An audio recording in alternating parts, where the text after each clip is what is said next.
السلام عليكم ورحمة الله. مرحبا بكم معايا في وصفة جديدة ومكونات جديدة في قناة عالم إيمي. اليوم إن شاء الله غنحضروا مع بعض وصفة جديدة اللي هي عبارة عن كيك طبقات أو طاغت. لهاد الكيك هذا كنحتاجو 2 بيضات بحرارة الغرفة، نصف كأس زيت، نصف كأس سكر، نصف كأس عصير البرتقال، وهنا عندي كأس ونصف الكأس، دائما بقياس كأس العنبة، كأس ونص ديال الدقيق، خمارة وحدة، واحد فاني وشوية ديال الملحة. ندوزو للطريقة. اذا كيف ما ذكرت فهذه المكونات ديال الطبقة الاولى او طبقة الكيك هذه. اذا نخفق البيض بحال كأي كيك، البيض مع السكر، الفاني، بيض، السكر، الفاني،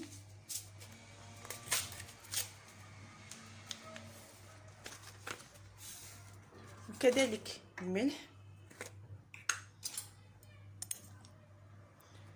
ونطربهم بالباتور اولا بالخلاط الكهربائي. هاد الكيك ماشي ضروري يكون عندنا الخلاط الكهربائي، نخلطهم عادي بالخلاط الكهربائي ونرجع معكم. كيف ما شفتوا معايا بعد ما تضاعف الحجم ديال البيض، دابا غادي نضيف الزيت.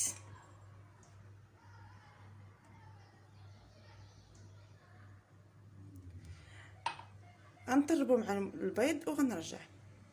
ودابا غادي نضيف عصير البرتقال ونرجع معكم.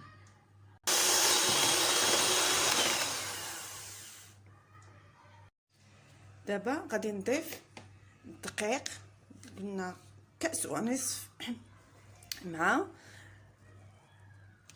خميرة كيميائية 8 غرام،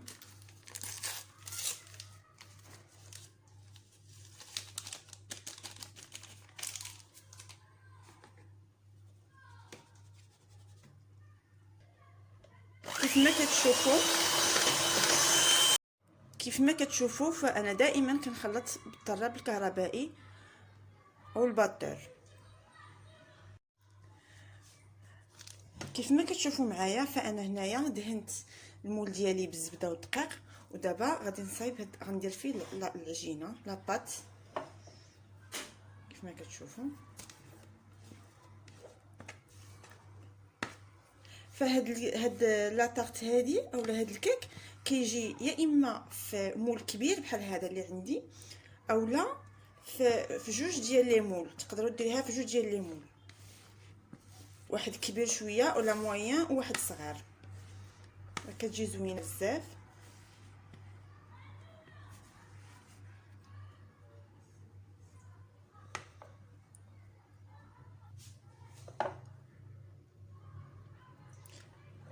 نتوما كنديرها غير هكا حتى كتقاد.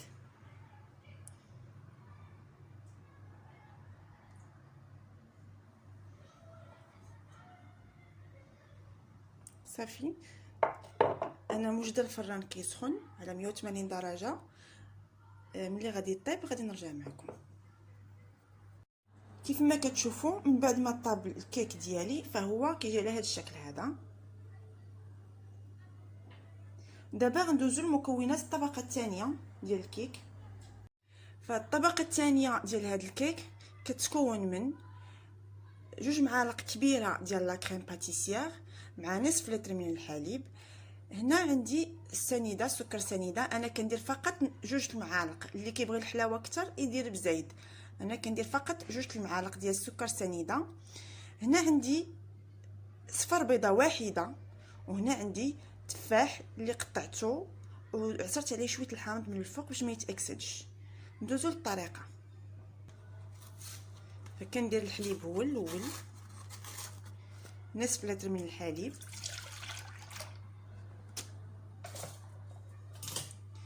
جوج المعالق كبيره عامره ديال لا كريم باتيسير،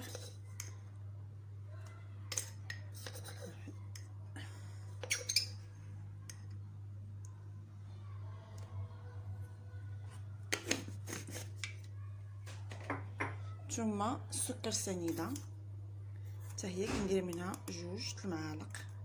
انا ما كنعمرهمش حيت ما كنبغيش الحلاوه بزاف، اللي كيبغي الحلاوه بزيد يزيد.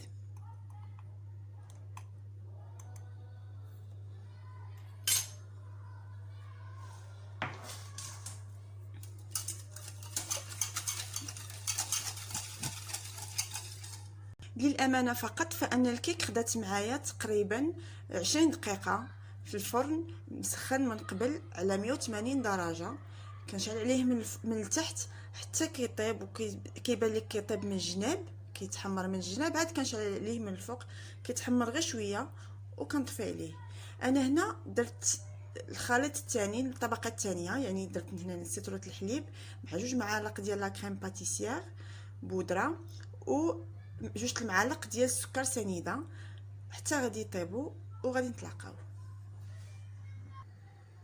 فمن بعد ما طابت الكريمه كيف ما كتشوفوا، فانا غادي نشدها غنصبها فوق من العجين ولا فوق من لاباط.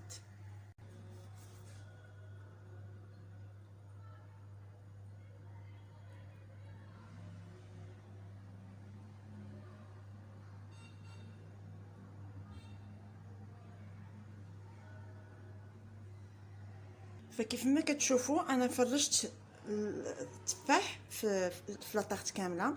دابا غادي ندهنها باصفر البيض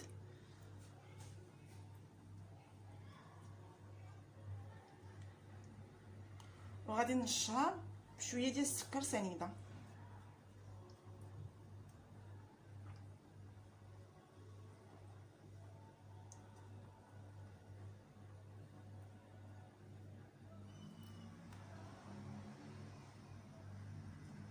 انا في هذه الاثناء الفرن عندي كيسخن من الفوق فقط، لان انا غادي غنحمر هذا التفاح هذا خصو يتحمر ليا مع هاد السنيده اللي غندير فيه من الفوق وهذا البيض هذا.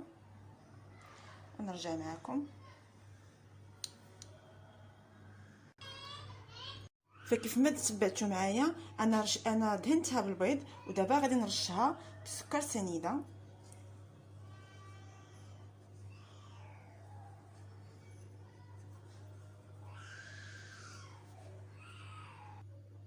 اذا الطبقه الثالثه كتكون عندنا من نصف لتر عصير البرتقال، 1 فلون ديال الفاني، انا كنستعمل هذا فلون جابون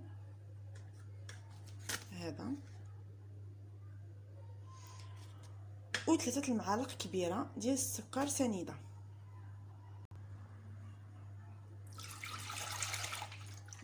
كنخلطوا عصير البرتقال مع السكر 3 المعالق، ثم فلون فاني. انا كنستعمل هذا الفلون ديال فلون جابون ولا كيسمى فلون شينوا. صافي نخلطهم مزيان ونديرهم فوق من البوط بحال كاي فلون. البنات ملي كطيب ملي كيتحمر هذاك التفاح ديالنا فخا يبان لكم بحال هكا، راه ما تخافوش، هذاك راه غير الصفر ديال البيض اللي كيتكفح، ماشي مشكل.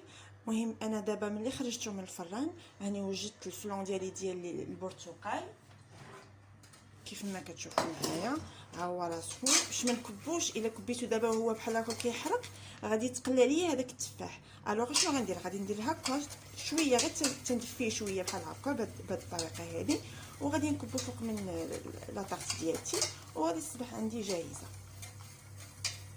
شفتوا كيفاش كيطلع الباق؟ لان باقي دابا يلاه طفيت عليه، لان باقي يلاه غلا وطفيت عليه باش ما تقلعش داك التفاح. انا كنحركو هكا شويه باش ندفيه.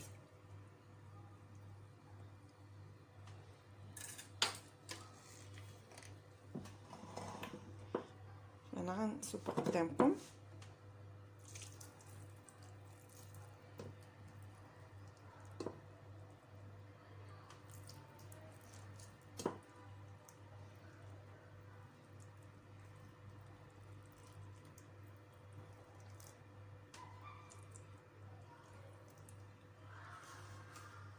فهذا هو الشكل ديالها هاكا كتبقى.